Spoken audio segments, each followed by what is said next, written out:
Hello students, so today we will start our new chapter, chapter 13, structure of nucleus.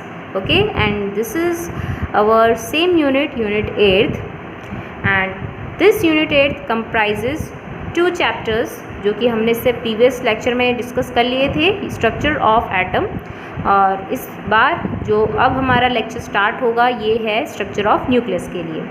और इससे previous video में हमने ये देखा कि साइंटिस्ट के थ्रू सिर्फ अभी तक क्या हुए हैं, दो ही पार्टिकल्स बोल सकते हैं, या फिर अगर हम एटम का स्ट्रक्चर देखें तो उसमें सिर्फ प्रोटॉन और साथ ही साथ इलेक्ट्रॉन्स की डिस्कवरी हुई है। ठीक है, प्रोटॉन्स मतलब अभी तक सिर्फ न्यूक्लियस की डिस्कवरी हुई है और उन्होंने सिर्फ अभी तक यही बताया कि न्यूक्लियस के अंदर क्या है, सिर्फ प्रोटॉन ही है। ठीक है, लेकिन अब जब बात आती है 1930 की, 1930 उस टाइम पे बहुत सारे एक्सपेरिमेंट चले, बहुत सारे वहाँ उस टाइम पे साइंटिस्ट आए जिन्होंने क्या किया, एक एक्सपेरिमेंट किया और एक्सपेरिमेंट के थ्रू ये पता लगा कि जो न्यूक्लियस है उसमें सिर्फ पॉजिटिव चार्ज ही नहीं बल्कि एक और चार्ज भी रहता है, जो कि आप सभी को पता है, उसका नाम क्या है, न्यूट्रॉन है। And this is neutral charge. Okay, और ये न्यूट्रॉन को किसने डिस्कवर किया था,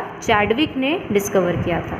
ठीक है, तो साइंटिस्ट चैडविक आए, इन्होंने बताया कि न्यूक्लियस के अंदर प्रोटॉन के अलावा एक और पार्टिकल होता है जो कि न्यूट्रल चार्ज का होता है, ज़ीरो चार्ज का होता है, और उसका नाम क्या है, न्यूट्रॉन है। ओके, और इस न्यूट्रॉन का जो मास है वो किसके इक्वल होता है, मास ऑफ न्यूट्रॉन ये होता है 1.6748 इंटू 10⁻⁻27 kg।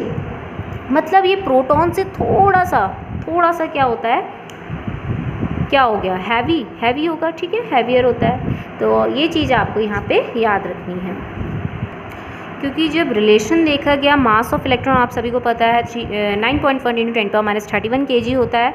तो मास ऑफ इलेक्ट्रॉन के हिसाब से अगर प्रोटॉन देखा जाए तो वो इलेक्ट्रॉन से कितने टाइम्स ज़्यादा है, इसका मास 1836.1 टाइम्स, और न्यूट्रॉन का जो मास है वो 1836.6 टाइम्स ग्रेटर है। तो अगर हम इनको रिलेट करें तो ज़्यादा डिफरेंस नहीं है किसके बीच में, mass of proton and mass of neutron के बीच में 0.5 का ही यहाँ पे डिफरेंस आ रहा है। ठीक है, अब इसके बाद जब हमें पता चल चुका है, हमें देखिए 3 पार्टिकल्स मिल चुके हैं, एक प्रोटॉन, न्यूट्रॉन और एक इलेक्ट्रॉन।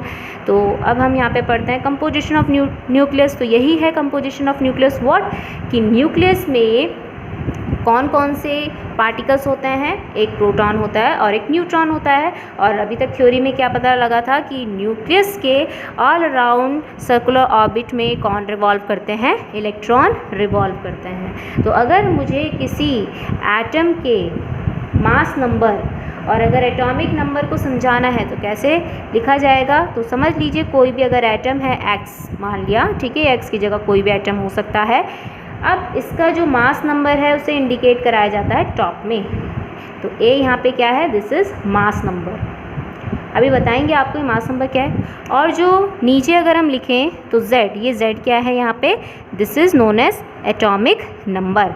अब ये आपने पढ़ रखा है छोटी क्लासेस में कि अगर हम एटॉमिक नंबर की बात करें तो एटॉमिक नंबर क्या होता है, नंबर ऑफ, मोस्टली आप सभी इलेक्ट्रॉन्स बोलते हैं, लेकिन जो इसकी परफेक्ट डेफिनेशन है वो क्या है, number of protons present in atom, present in atom. क्यों, क्योंकि आपको पता ही है कि जब हम बात करते हैं आयंस की, तो आयंस में हम क्या करते हैं, इलेक्ट्रॉन्स का आदान प्रदान, क्योंकि आयंस क्यों बनते हैं, पॉजिटिव नेगेटिव चार्ज को एक्वायर करते हैं, क्योंकि वो अपने इलेक्ट्रॉन लेते हैं या देते हैं, किसी से इलेक्ट्रॉन लेते हैं या अपने इलेक्ट्रॉन देते हैं। तो इट मीन्स इलेक्ट्रॉन की तादाद तो कम या ज़्यादा हो सकती है, लेकिन प्रोटॉन की तो वही रहेगी जो पहली है, क्योंकि जो एक न्यूट्रल एटम होता है उसमें जितने नंबर ऑफ इलेक्ट्रॉन है उतने नंबर ऑफ प्रोटॉन है। लेकिन अगर कहीं पे वो किसी के साथ बॉन्ड बना रहा है तो बॉन्ड बनाते टाइम वो क्या करता है, शेयर करता है अपने इलेक्ट्रॉन्स को। तो जब शेयर करेगा या किसी को अपने इलेक्ट्रॉन देगा या किसी से लेगा तो उस केस में उसके इलेक्ट्रॉन कम ज़्यादा हो सकते हैं। तो उसका मतलब ये है कि उसका एटॉमिक नंबर भी कम ज़्यादा होगा। नो, एटॉमिक नंबर की जो पहचान है वो किससे होती है, number of protons present in atom. Okay, second, what is mass number. अब आपको पता है प्रीवियस लेक्चर में आपने पढ़ा था, रदरफोर्ड ने क्या बताया था, ये बताया था कि एटम का मोस्टली जो मास है वो कंसंट्रेटेड है उसके न्यूक्लियस में। और न्यूक्लियस किससे मिलके बना है? न्यूक्लियस बना है number of protons and number of neutrons से मिलके। तो जितने भी नंबर ऑफ प्रोटॉन्स हैं एंड जितने भी नंबर ऑफ न्यूट्रॉन्स हैं वो मिलके वहाँ पे क्या बनाएंगे? पूरा एक मास नंबर बनाएंगे। किसका? एटम का मास नंबर of atom.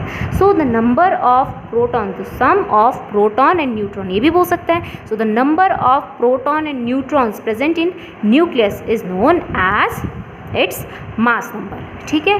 और एक और चीज़ आपको बता दें कि न्यूक्लियस जब हम बात कर रहे हैं तो न्यूक्लियस के अंदर जो भी चीज़ रहती है, प्रोटॉन हो गया चाहे वो न्यूट्रॉन हो गया, न्यूक्लियस किसी के भी साथ भेदभाव नहीं करता कि ये प्रोटॉन है या न्यूट्रॉन है. न्यूक्लियस के लिए प्रोटॉन भी सेम वही है, न्यूट्रॉन भी सेम वही. तो इसीलिए न्यूक्लियस के अंदर जितने भी पार्टिकल्स रहते हैं उन पार्टिकल्स का नाम पड़ा है न्यूक्लियॉन्स. तो अगर आगे चल के आपके पास मैंने ऐसे बोल दिया कि न्यूक्लियॉन्स, तो न्यूक्लियॉन्स मतलब वो प्रोटॉन भी हो सकता है और न्यूट्रॉन भी हो सकता है. ठीक है. तो न्यूक्लियॉन्स क्या हुआ? ये न्यूक्लियॉन्स क्या? वो पार्टिकल जो किसके अंदर रिसाइड कर रहे हैं? ये रिसाइड कर रहे हैं न्यूक्लियस के अंदर. So the member of nucleus, ठीक है, जो भी यहाँ पे न्यूक्लियस के अंदर रह रहे हैं पार्टिकल्स, उनको हम क्या कहते हैं? न्यूक्लियॉन्स कहते हैं. नेक्स्ट टॉपिक, ये आपने पहले पढ़े होंगे, आइसोटोप्स, आइसोबार्स, और ये नया है आइसोटोन्स. तो अभी हम मोस्टली किससे लेके चल रहे हैं? यहाँ पे न्यूक्लियस के स्ट्रक्चर को लेके चल रहे हैं. तो आइसोटोप्स आपने पढ़ा होगा. Iso means same and tops means यहाँ पे एटॉमिक नंबर. तो आइसोटोप्स कौन से होते हैं? आइसोटोप्स वो एटम होते हैं जिनका सेम एटॉमिक नंबर होता है, लेकिन क्या चीज़ डिफरेंट होती है? अब देखिए, दूसरी है मास नंबर, तो डिफरेंट क्या होगा? Mass number. So atoms which have same atomic number but different mass number are known as isotopes. जैसे कि अगर हम हाइड्रोजन की बात करें तो आपने पीरियोडिक टेबल में एक ही हाइड्रोजन देखा होगा ना, 1H1, बट हाइड्रोजन के 3 आइसोटोप्स पाए जाते हैं. कौन से? Protium, deuterium and tritium. ये आपने पढ़ा होगा. ठीक है. वो कौन से? 1H1, 1H2, 1H3, जिसमें आपको दिख रहा होगा जो इसके मास नंबर वो चेंज हो रहे हैं, 1, 2, 3. ठीक है. और एटॉमिक नंबर क्या है? तीनों के सेम है. तो ये क्या है? आइसोटोप्स. तो अगर आपको कहीं पे इन एग्जाम्पल्स में कोई एक ऐसे एटम्स या एलिमेंट्स मिल गए जो कि आपने पीरियोडिक टेबल में पढ़ा है कि अच्छा इसका तो जो मास नंबर है हमने पढ़ रखा है 1 है, लेकिन यहाँ पे तो 3 दिख रहा है, यहाँ पे तो 2 दिख रहा है, तो इट मीन्स कि वो पर्टिकुलर एटम का वहाँ पे क्या लिया गया है? आइसोटोप लिया गया है. ठीक है. ये आइसोटोप्स, आइसोटोन्स क्यों बनते हैं? ये इनकी डिफरेंट स्टेबिलिटी की वजह से बने जाते हैं, क्योंकि ये अपना आप ही क्या करते हैं, नेचर में इस तरीके से लाए करते हैं कि उनकी जो स्टेबल, अगर मैं बात करूँ इन तीनों में से जो स्टेबल होता है वो सबसे ज़्यादा कौन सा होता है? 1H1 होता है. और उसके बाद जो अनस्टेबिलिटी के हिसाब से चलता है वो 1H2, 1H3 होते हैं. ठीक है. अब सेकंड, जैसे सेकंड आपको दिख रहा है ऑक्सीजन. ऑक्सीजन के भी 3 आइसोटोप्स लिखे हुए हैं, 16, 17 एंड 18, लेकिन एटॉमिक नंबर क्या रहेगा? सेम रहेगा, 8. क्लोरीन के मैंने 2 आइसोटोप लिखे हैं क्योंकि 2 ही आइसोटोप होते हैं इसके. क्लोरीन के 35 and chlorine 37, and atomic number क्या रहेगा? Same, that is 17. Second one, isobars. अब देखिए, आइसो मतलब सेम, बार्स मीन्स मास के लिए बोला गया है. ठीक है. तो atoms have same mass number but different atomic number. ऐसे एटम जिनके मास नंबर तो सेम होंगे बट जो एटॉमिक नंबर होंगे वो क्या होंगे? डिफरेंट होंगे. जैसे कि अगर मैं यहाँ पे आइसोटोप लूँ हाइड्रोजन का और एक आइसोटोप लूँ हीलियम का. ध्यान से सुनिएगा, आइसोटोप बोला है क्योंकि बहुत बच्चे फिर यहाँ पे क्वेश्चन पता है क्या करेंगे? वो ये राइज करेंगे क्वेश्चन कि हमने तो पीरियोडिक टेबल में ये पढ़ रखा कि हीलियम का मास नंबर तो 4 होता है.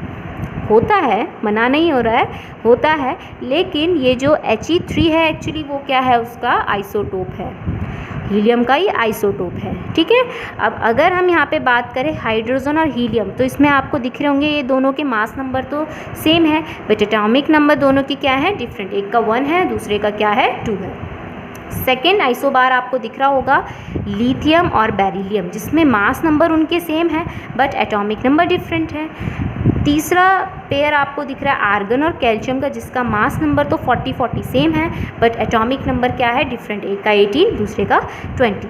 Now next, isotones. Iso mean same, tones यहाँ पे याद रखना है न्यूट्रॉन से रिलेट कर रहा है. सो एटम हुज न्यूक्लियाई, वो एटम जिसके न्यूक्लियस, वो एटम जिसके न्यूक्लियाई, यहाँ पे एक्चुअली प्लूरल है न्यूक्लियस का, सो जिसके न्यूक्लियाई में सेम नंबर ऑफ न्यूट्रॉन्स हो। अब न्यूट्रॉन्स निकालने का तरीका क्या, आपको पता है कि जब हम मास नंबर निकालते हैं तो कैसे निकालते हैं, number of proton plus neutron, और प्रोटॉन को ही हम क्या कहते हैं, एटॉमिक नंबर, क्योंकि जितने नंबर ऑफ प्रोटॉन है उतना ही तो एटॉमिक नंबर होगा, प्लस न्यूट्रॉन। अगर मुझे न्यूट्रॉन निकालना है तो कैसे निकलेगा, ए एज इट इज़ और जेड इधर की तरफ चला जाएगा, ए माइनस जेड, मतलब मास नंबर को किससे माइनस करा दो, एटॉमिक नंबर से। तो वो एटम जिसके न्यूक्लियस में सेम नंबर ऑफ न्यूट्रॉन्स हो, तो जैसे फॉस्फोरस और सल्फर मैंने लिखा हुआ है, तो फॉस्फोरस का मास नंबर आपको दिख रहा है 31, मतलब ए है 31 और एटॉमिक नंबर मतलब जेड है यहाँ पे 15, तो नंबर ऑफ न्यूट्रॉन्स कितने होंगे, आपको यहाँ पे दिख रहा होगा 16 ही बैठेंगे यहाँ पे भी। ऐसी सल्फर में 32 इसका मास नंबर है और 16 इसके नंबर ऑफ प्रोटॉन्स या फिर एटॉमिक नंबर है, तो अगर माइनस करेंगे तो वो भी कितना निकल के आ रहा है, 16, तो इट मीन्स इन दोनों के पास क्या है, सेम नंबर ऑफ न्यूट्रॉन्स है उनके न्यूक्लियस में। ऐसी ऑक्सीजन, नाइट्रोजन और कार्बन, अगर इनके भी आप मास नंबर और एटॉमिक नंबर को क्या करेंगे, माइनस करेंगे, तो वो भी जो उसमें जो नंबर ऑफ न्यूट्रॉन्स निकल के आएंगे वो क्या निकल के आएंगे, सेम। इसमें भी 8, इसमें भी 8 और कार्बन में भी 8, तो ये कार्बन का ही आइसोटोप है। वैसा आपको पता है पीरियोडिक टेबल में C12 लिखा रहता है, लेकिन ये जो C14 है वो कार्बन का ही एक आइसोटोप है, ठीक है।